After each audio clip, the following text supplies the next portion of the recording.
Scarface, also known as the New Way Devil, was a member of the Dark Blade clan and came to Earth in the year 1930 to hunt humans in New Way City. Despite already being a seasoned hunter, he made a critical error of judgement, leading to his technology falling into human hands. When he thought he wouldn't make it out alive, he activated his ship's self-destruct, but survived the blast and was found by the rest of his clan.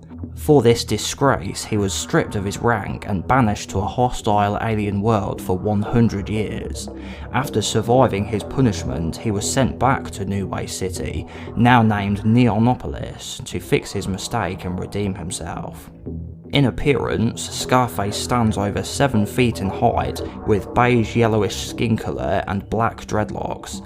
As his name suggests, he has a disfiguring scar on one side of his face he sustained from being shot with a revolver and is blind in one eye.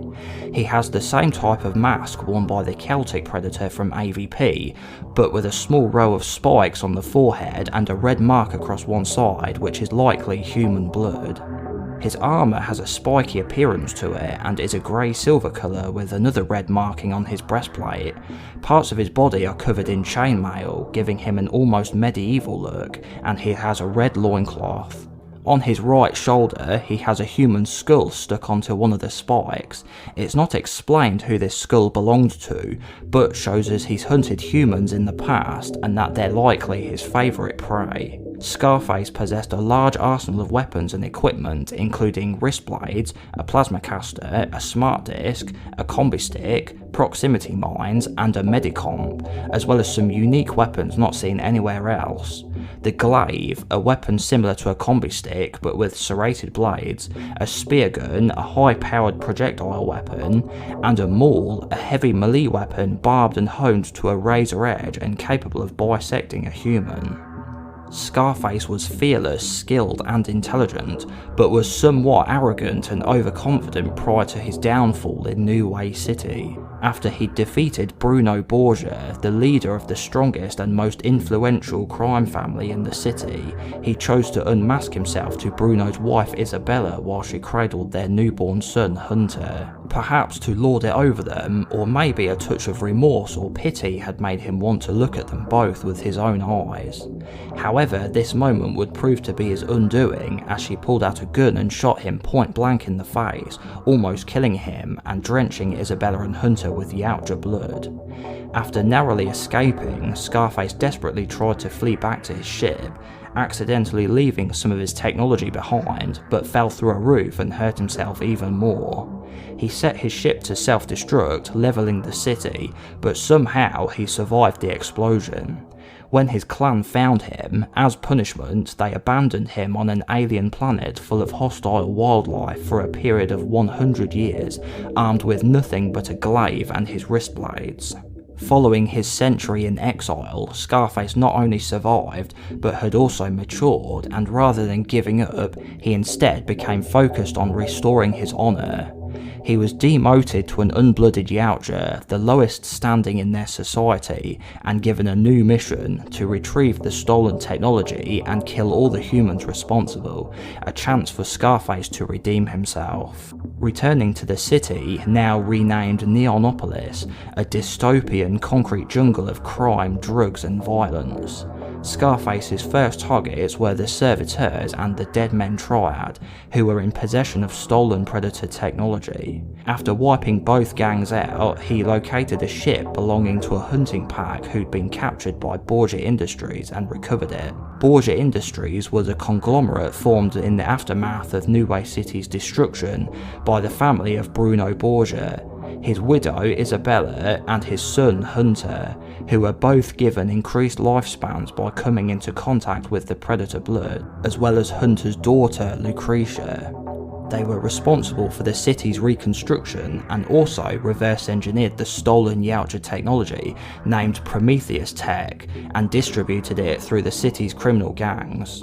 Scarface then infiltrated the complex of Don Giovanni, the leader of Neonopolis' Italian mob, while they were at war with another gang named the Juvenile Pack 9, and wiped them both out. After destroying all the lower level street gangs, he then targeted Borgia Industries' direct associates, the Matadors, and their leader El Hongo, who was Borgia's main connection to the streets. Scarface put the Matadors out of business and wiped out El Hongo's protection, the machine men and the working girls, then killed and flayed him and destroyed a cargo ship carrying Prometheus tech, and then stowed away on a lorry that was heading for their depot. He destroyed the depot but was attacked and overwhelmed by a whole army of cyborgs named the Monster Squad and was captured. He was brought to Borgia's labs to be experimented on, but managed to escape, and also freed 3 other Yautja and retrieved his weapons. Lucretia and Borgia's AI computer Mother dispatched a trio of experimental cybernetically enhanced predators to intercept Scarface. This trio was known as the Bad Bloods, and they were made up of captured former members of the Dark Blade clan. Their names were Swift Knife, Long Spear, and Stoneheart. Scarface defeated the former 2 and gave them honourable deaths, but Stoneheart managed to escape. He then tracked down Lucretia and made his way to her penthouse, battling her Ronin bodyguards. When she fled for Borgia Industries HQ, he jumped onto her car and was taken into the heart of Borgia's operation. After defeating the security, he entered a simulation room with a projection of 1930s New Way City, killed some more Monster Squad cyborgs, and found Stoneheart. The 2 battled and Scarface emerged victorious. He then discovered that Mother was in fact a cybernetically changed Isabella Borgia, who lived all this time thanks to Scarface's blood and was hooked up to the computer acting as its brain. Isabella unleashed a horde of xenomorphs, but Scarface made his way through them, shutting off Mother's cooling system, and finally killed Isabella. Following Lucretia to her father Hunter, who had genetically modified himself into a human predator hybridized abomination, Hunter attacked Lucretia in view of her bodyguards, who survived the previous fight, and teamed up with Scarface to defeat Hunter. As well as genetically and cybernetically changing himself, Hunter also wielded an arsenal of stolen predator weaponry which was meant for only the most accomplished members of the Dark Blade clan. After pursuing Hunter to the roof, Scarface and the hybrid fought their final battle on a massive statue of Bruno Borgia.